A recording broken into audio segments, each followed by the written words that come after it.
Hello, everyone. And today we are back with the start of 2025. We were literally just discussing, it feels like forever since I've done a podcast, but we are joined by the lovely Pete Ridlington, and this company is Ningi.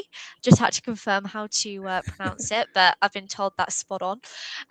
So thank you so much for joining us, Pete. Obviously, you are the founder and CEO of Ningi, aren't you? Correct. Yeah. Sole founder as well. So it's been an intense journey. Really Oh, lucky to have built an amazing team, and it feels like we're a little family now. Rowing in the ocean, is the analogy we use. But yeah, it's been a journey. oh, bless. Well, thank you so much for obviously coming on. You're kickstarting the year, so no pressure. First one of season three, as we've just been told. But no, obviously, for those that may not know about you or your background, obviously we know where you are currently in such a great position, and I know it probably took a lot of graft to get there. But how has that journey sort of gone for you? Where did you start? Yeah. So, I mean, I studied accountancy and computing at uni back. I graduated in 2009, which is disgustingly a long so far away. That's horrible to say. And I think it's a really strange degree, accounting and computing, and it kind of I guess foreshadows my career. So that duality of like technical kind of considerations with domain knowledge. So I kind of crashed out of uni and went straight into a grad program with Matthew Woods.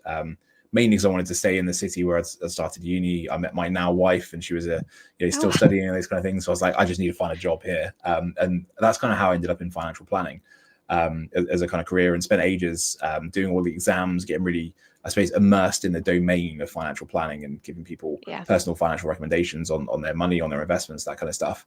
But after a while, and I think this is really common, I guess, of anyone with any interest or understanding of technology, working in a medium-sized company. This was 150 people. You start realizing that there's loads of inefficiencies, loads of paperwork being copied and pasted around, and you can't help yourself. Initially, it's Excel, when you start building Excel spreadsheets and building little tools and calculators, and then you slowly get kind of pulled into the world of tech. And I've pretty much been doing that now for the last 10 years, really just working on tech projects aimed at financial planning and making financial advisors, more efficient, more effective. Now using AI to do that, and always Yeah. good fun.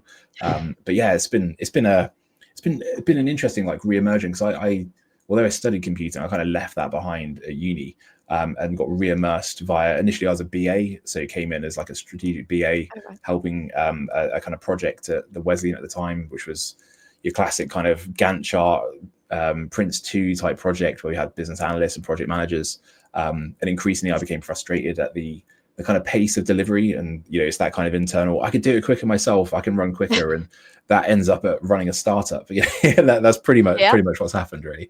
Oh, wow. That is, yeah, it's really interesting because I think I see a bit of a common theme with people that start their own businesses and it's they realize like such a specific, oh, this background, goodness. Sorry to everyone watching. We've established this background isn't working Yeah, properly.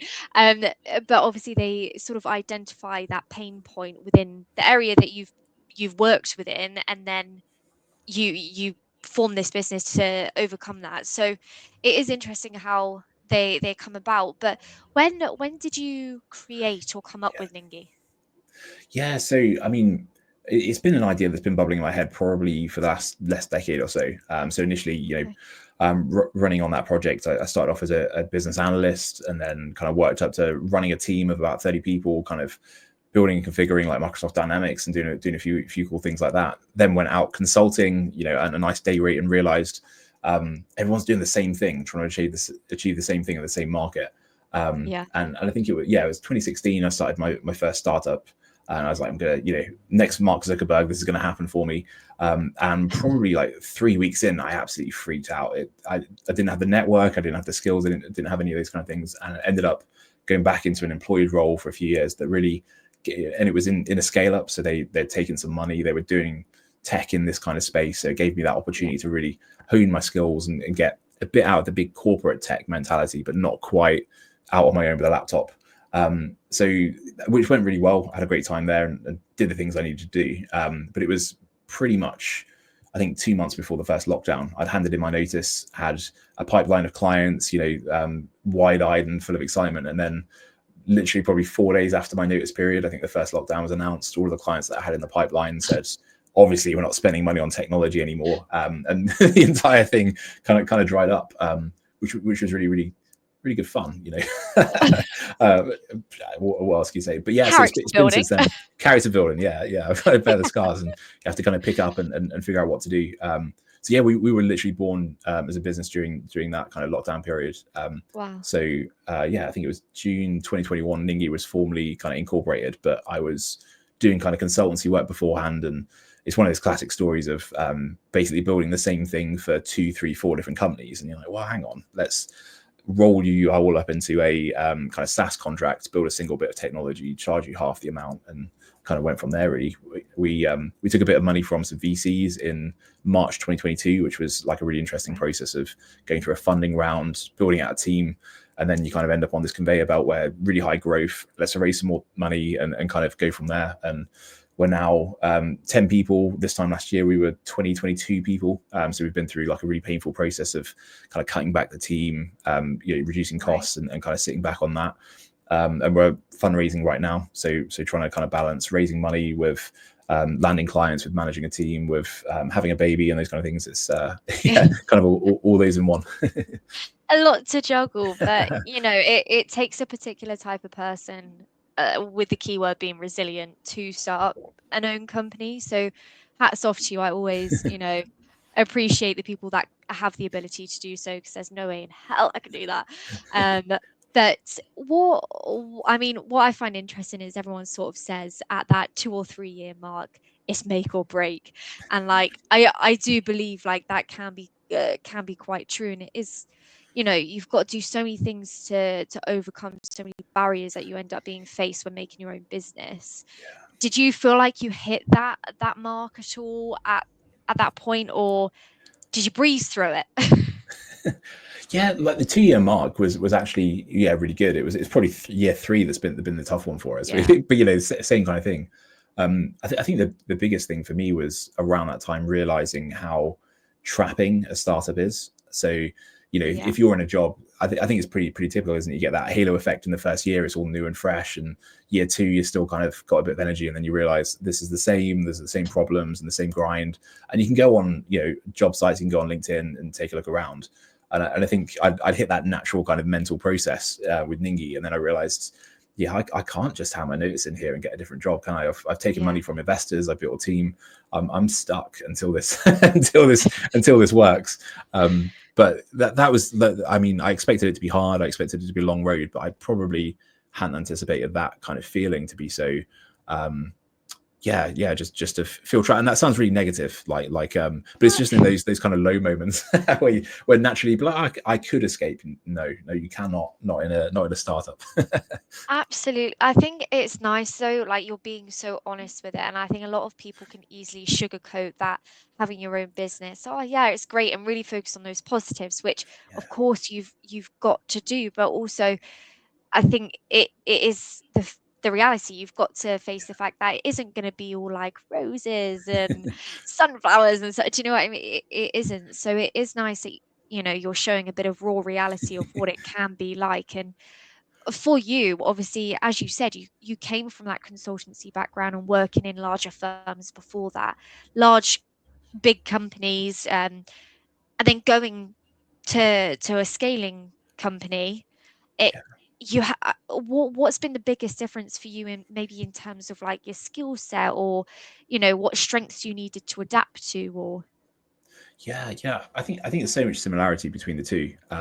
I suppose in the big corporate sense, you're part of such a bigger organism, and you need to stay in your lane's the wrong word, but you need to understand the part you play and kind of do your job. And I think having run bigger projects, there's that resilience you get from having those defined roles. We know if we need to scale, we can bring in experienced qualified business analysts or developers, and we know we can kind of scale. And there's that predictability that you kind of need if you're going to run a project plan and a business case. And I think all of that really transpires properly well to running a business. You're effectively running a project where you've got to run budgets and predict velocity and those kind of things.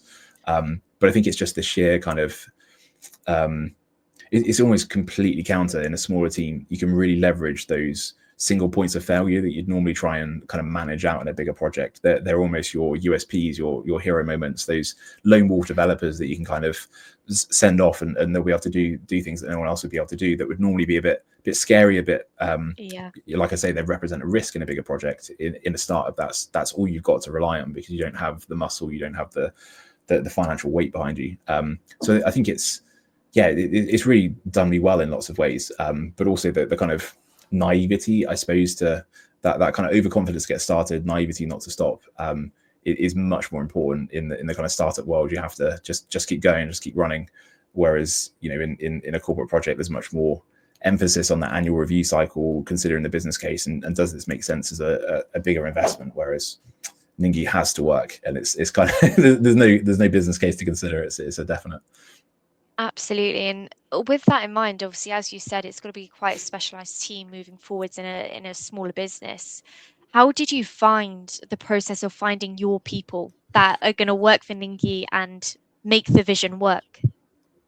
Yeah, it's so tough. I mean, I heard like one of my mentors once said that past a certain point, all startups are really just a HR process or a recruitment process. It's just all about the people. It doesn't matter what business problem you're trying to solve or what market you're going at. It's all about the team. And I've really learned that lesson. You kind of have that initial burst of being a small team where you can do things, move really, really quickly, but instantly people want to know, well, how do you scale? How do you build resilience in? But for us, it was really acknowledging that sub 20, you're looking for generalists, and these are people probably that don't have a traditional background. They don't have 10 years doing a defined role. That I think often in big corporate, that's what you're looking for, someone who has had this experience before and done that.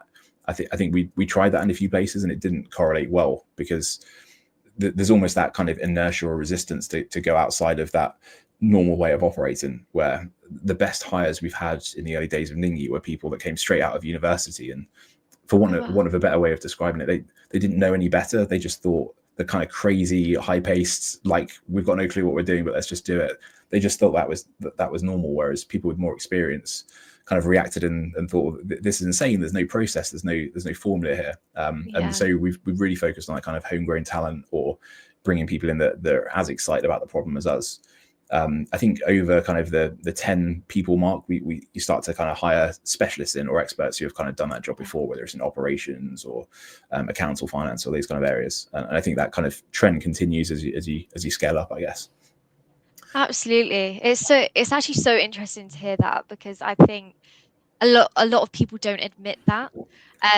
Like I've spoken to so many people in the industry, and like I'll speak to candidates, and I've been working on behalf of a client who is more of a scaling up business, and the amount of people who are in a senior role that have been, as you said, in that position for so long. I need to stop moving so much, don't I? But who have been in that position for so long, they do have more questions. They're more reluctant. They're a little bit more hesitant about trusting the process.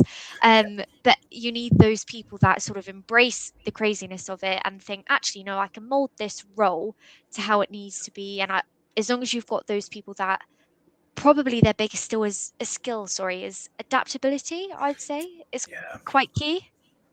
100%. It's that kind of in an interview, if someone says something like, if I'm stuck, I'll just jump on YouTube or just Google it, which would probably freak you out if you're a hiring manager that's looking for experience and you're trying to test someone's skills. But actually, I think, like you say, it's that adaptability and that almost lack of fear of the unknown. Because I think a lot of people like to know they're going into a room and they've probably done a similar thing before, and I think we've had the kind of couple of misfires we've had in bringing people in that where they haven't gone so well, is exactly that, where people probably like the allure of a startup and are frustrated with some of big corporate, and they like the kind of concept of that. But as much as we try and warm people up on the way in that this is going to feel really crazy and a bit scary and like you're not in control, and that people think they're up for that, the realities of it are I think so extreme that a lot of people kind of freak out and resist back from that.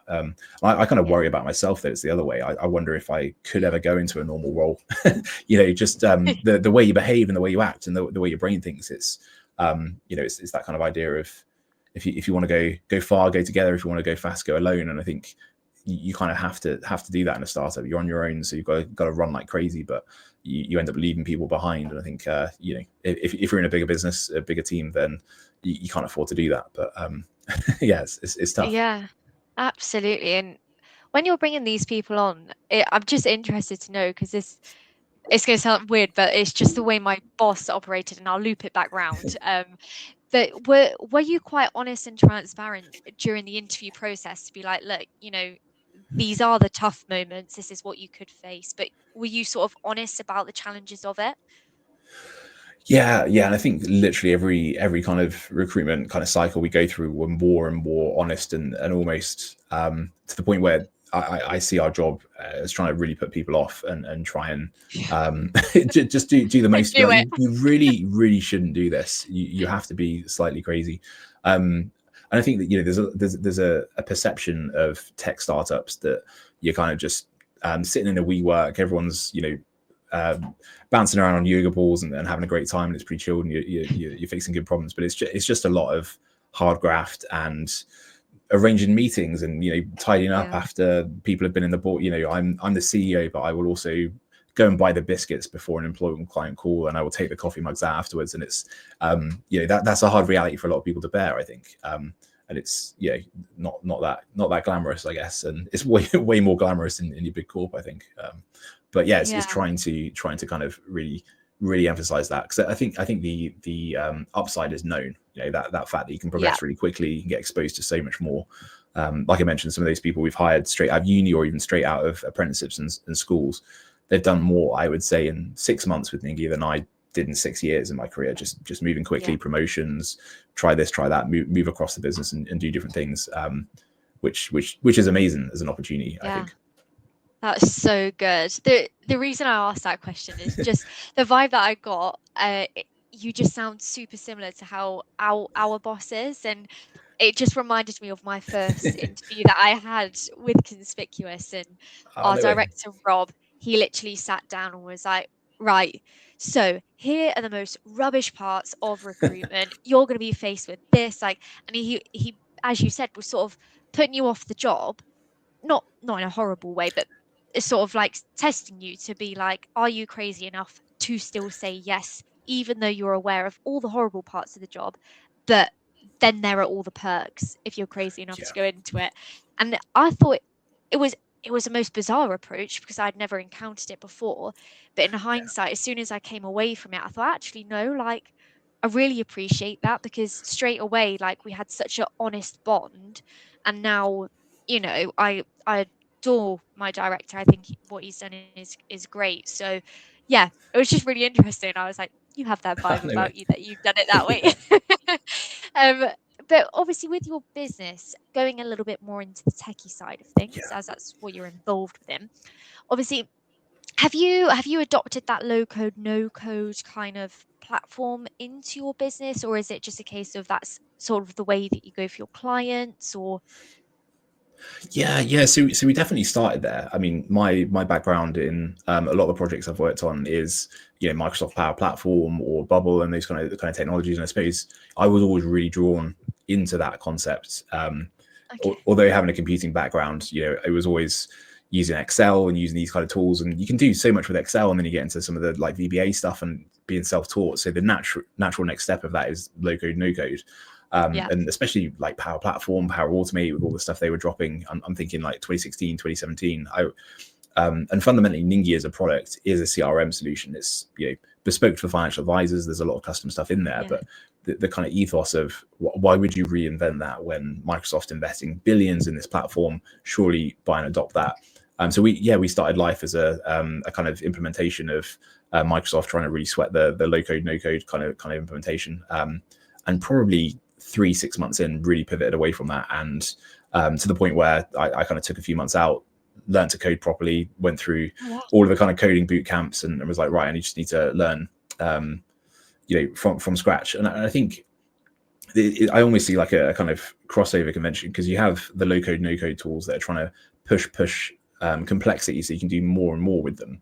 And that's kind of Yeah. their kind of direction, come from zero coding experience and push to full complexity. But you have the inverse in the kind of coding world, for want of a better description, where the back end as a service, platform as a service, and all of the tooling is just getting more and more sophisticated and easy to use. That I think, as someone who really came from the business and just wanted to build cool stuff with technology, it put me in a position where I didn't have a computing degree, but I didn't come to a problem as a software engineer thinking everything needs to be C# or something like that.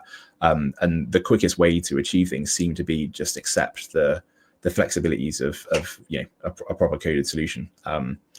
Yeah, I mean the stack's in there, I suppose, but it really just found or became very difficult to work within the limitations, that the arbitrary decisions, that the whatever low code no code technology solution you'd picked, there would always be arbitrary lines drawn around what could or could not be done that were out of your hands. So if you bump up against those, you're instantly in a world where, okay, I need to write some code now, but I'm starting from level 100 rather than starting from 1. And once you lift the hood on some of those things, it's pretty intense. And then we had problems around recruitment. Is there's less people that know that particular platform, so they're more expensive and they're harder to find, and all those kind of things. And it I mean, ultimately, like, maintenance and your capability to understand, reason with the thing that you've built and document it is the biggest challenge, I think. And I guess with the low code no code, you end up with these kind of citizen developers, which I am definitely one, going rogue, building a load of stuff without any kind of idea about QA rigor or documentation or those kind of processes. So I think that's almost like a separate challenge that drops out. So I mean, apologies, I feel like it's a garbled set of words, but that's that's some rambly thoughts. No, of course. It's interesting to hear it from your perspective, because I hear a lot of people from a low code no code that obviously live, breathe, sleep no low code no code, and it's fantastic. And I think, as you said, it definitely has its benefits, and for people wanting to go into that type of industry, it really gives you like a clear sort of way into it, which is easier. But did I hear it correctly that you started learning coding after you had been within low code no code? Yeah. So I mean, the kind of coding stuff I was doing at uni was 2006, 2007. So the world moved on so much. So yeah, I started again after kind of being immersed in the whole specifically Microsoft Power Platform, but a few of the other tools as well. And you kind of, a lot of those behind the scenes, there's a bit of coding, so you kind of go in to start learning those. And I ended up just doing a £9.99 online course in HTML, JavaScript, and CSS. And I've never looked back. I've just been completely sucked in. And there's that moment of building your first website and seeing it on screen, and just having the full power of the internet, I suppose. And there's so many tools, especially with Gen AI and OpenAI, that having those guys as personas as a legitimate kind of coding partner is super powerful, I think, now. Yeah, absolutely. I feel like I always hear one perspective. So low code, no code perspective, all the positives. And then I hear the people who are pure coders, have had years of experience, all their positives, and how they get angry that there still is a need for them. So it's nice to hear, like, from a middleman like yourself, who's seen both and been within both, and has realized there is limitations to that low code, no code at the moment. As we know, things might progress, I reckon, and as you said, those hoods will be taken off, and hopefully, there won't be those limitations. But I think we're still a few years off that, I reckon.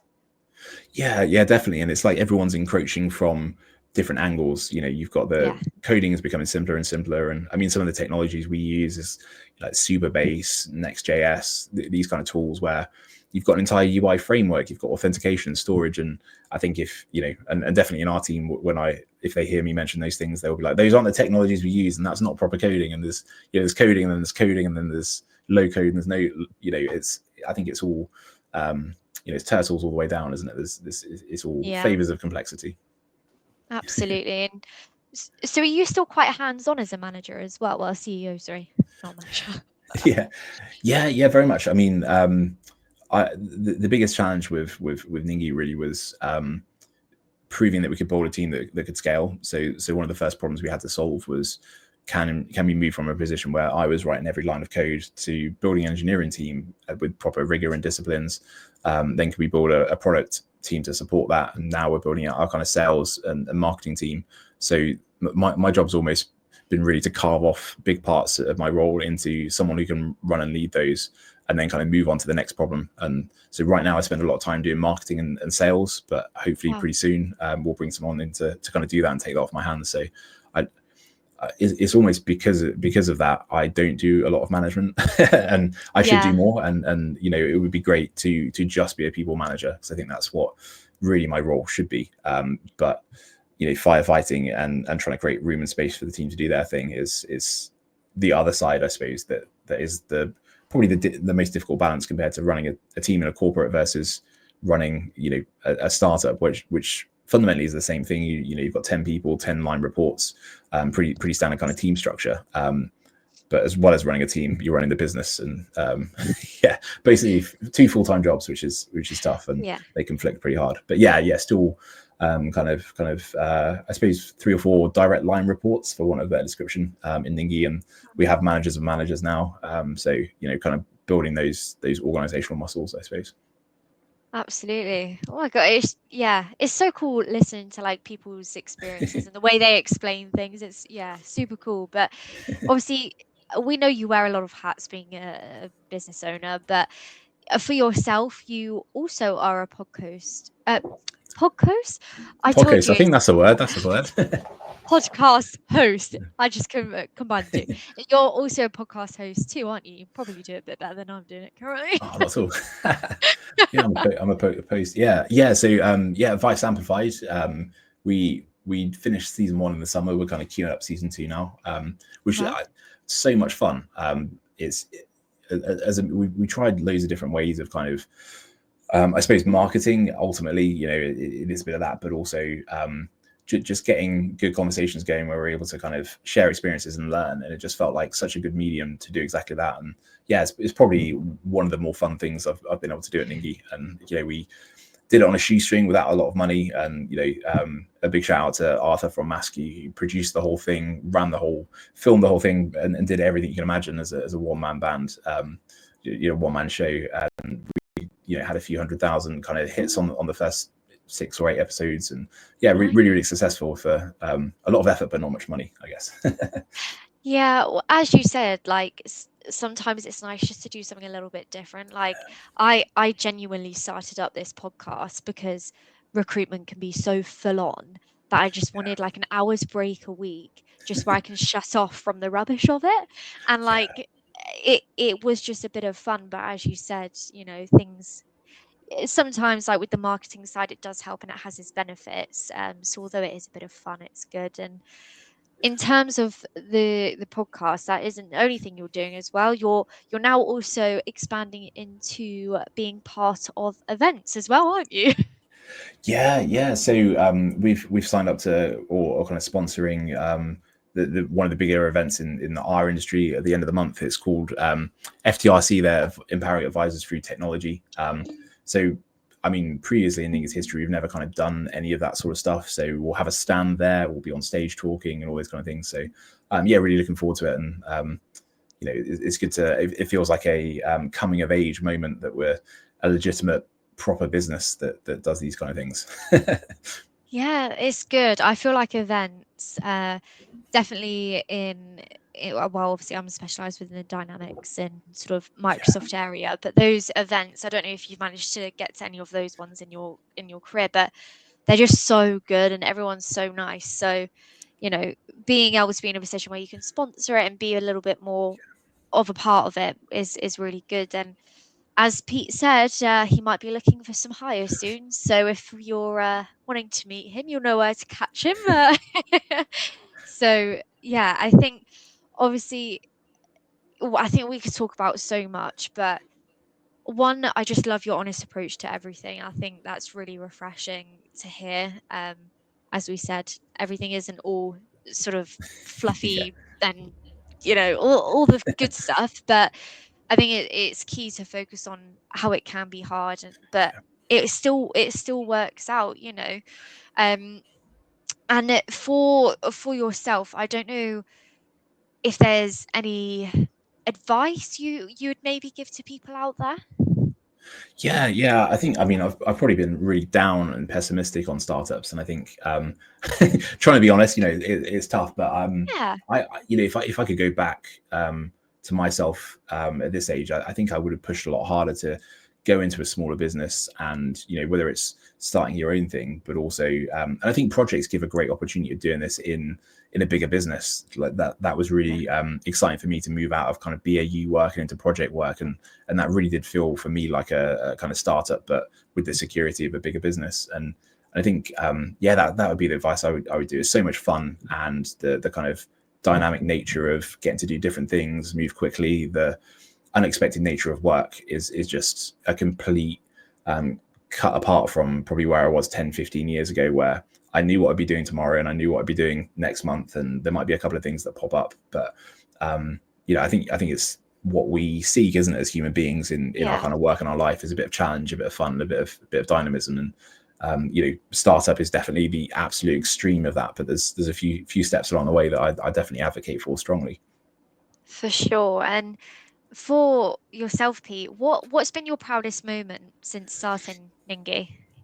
Oh, it's definitely the team. I think. I mean, Yeah. seeing the software, like and the impact it's having on our clients and their ability to grow their business. And I'm much closer to sales now, so I don't know what the software does half the time. I haven't written a line of code. I haven't done any of the product management, so I'm very much presenting other people's work, and that opportunity to kind of sit back and almost bask in other people's glory as our clients or prospects we're demoing to say, you built something really amazing here. And I kind of think, well, I haven't. It's the team, and kind of Oh, watching them grow. It feels really amazing to have.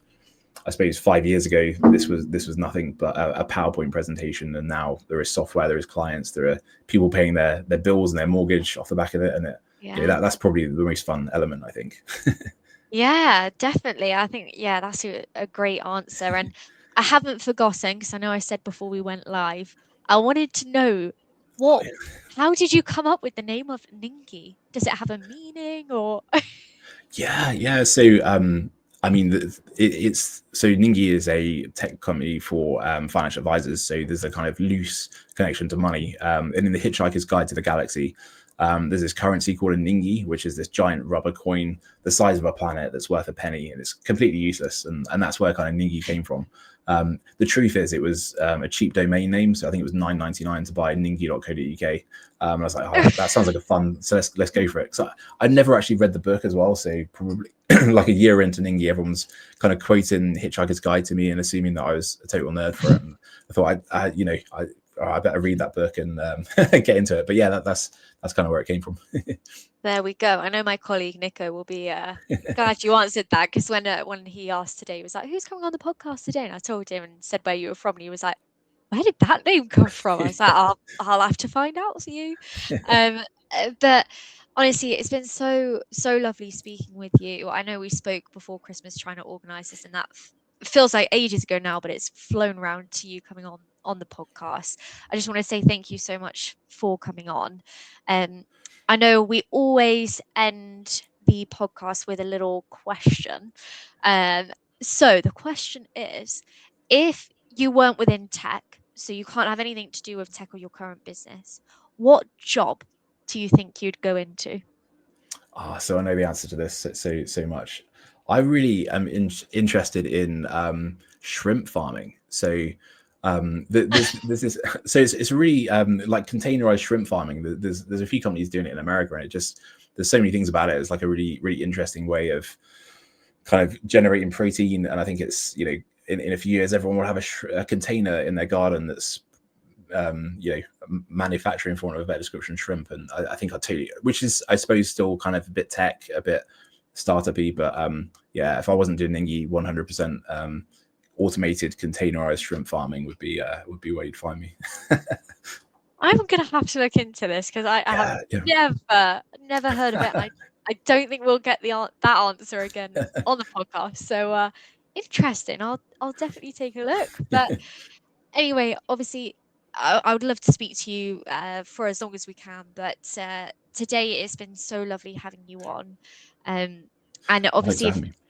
yeah, no worries. If anyone does have any comments or questions or wants to connect with Pete or, wants to follow the page just to be kept up to date with what Ningi's doing, then please do so. But yes, thank you so, so much, Pete, for coming on.